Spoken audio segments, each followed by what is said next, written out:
લિંબાયત બાદ હવે પશ્ચિમ વિધાનસભા વોર્ડમાં પણ ફોર્મ નંબર 7ની ગોલમાલ સામે આવી છે। લિંબાયત વિધાનસભા બાદ હવે સુરતની પશ્ચિમ વિધાનસભા બેઠકમાં ફોર્મ નંબર 7 ભરી મોટા પાયે ગેરરીતિ થતી હોવાનો ગંભીર આક્ષેપ ઉઠ્યો છે।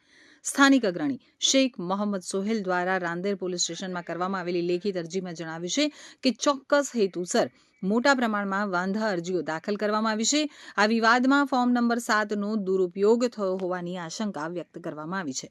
પશ્ચિમ વિસ્તારમાં 9617 શંકાસ્પદ વાંધા અરજીઓ મળી છે, તો સુરત પશ્ચિમ વિસ્તારમાં કુલ 9617 જેટલી વાંધા અરજીઓ શંકાસ્પદ રીતે ભરવામાં આવી છે।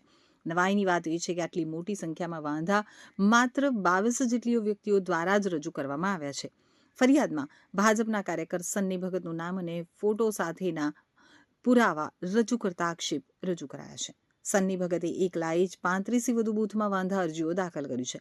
સ્થાનિકોનું કહેવું છે કે આ વ્યક્તિ જે તે વિસ્તારનો રહેવાસી નથી અને ત્યાંના મતદારોને ઓળખતો પણ નથી, છતાં આટલા મોટા પાયે વાંધા લેવા પાછળ કોઈ મોટું કાવતરું હોઈ શકે છે।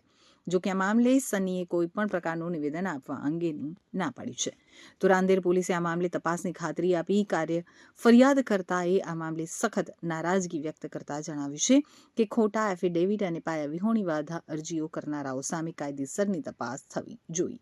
દોષિતોને 1 વર્ષની સજા થવી જોઈએ। તો હાલ રાંદેર પોલીસે આ મામલે તપાસની ખાતરી આપી છે અને ચૂંટણી પંચ સાથે સંકલન સાધી અને આગળની કાર્યવાહી હાથ ધરી છે। આ ઘટનાને પગલે સમગ્ર સુરતમાં રાજકીય ગરમાવો જોવા મળી રહ્યો છે। મારું નામ શેખ મોહમ્મદ સોહેલ છે। આજરોજ રાંદેર પોલીસ સ્ટેશન ખાતે અમે લોકો ઉપસ્થિત થયા છે।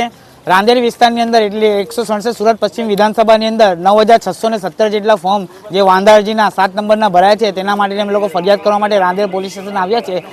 અમે લોકો એક જ માંગણી કરીએ છીએ કે આ 7 નંબરના ફોર્મ આ ભરવાવાળો જે વ્યક્તિ છે, જે ભારતીય જનતા પાર્ટીનો BLA છે, એમણે એક જ બૂથની અંદર એટલે એક જ વ્યક્તિ દ્વારા 35 બૂથની અંદર ફરિયાદો કરવામાં આવે છે, એટલે કે એની તપાસ કરવામાં આવે અને જો ખોટી રીતે ફોર્મ ભરવામાં આવેલો હોય તો જ્યુડિશિયલ જે કંઈ કાર્યવાહી કરવાની હોય એની સામે ગુનો નોંધવામાં આવે અને ગુનો નોંધીને તપાસ કરીને આની ઉપર જેટલા લોકો ષડયંત્રમાં સામેલ છે એ લોકોની તપાસ કરવામાં આવે। પીઆઈ સાહેબ અમને જણાવ્યું કે એમની જ્યુડિશિયલમાં આવતું નથી, છતાં ઇલેક્શન કમિશનની અંદર એ લોકો ટાઈપ કરીને આની અંદર જે કંઈ ઘટતું હશે એ કાર્યવાહી કરશે અને તપાસ કરશે।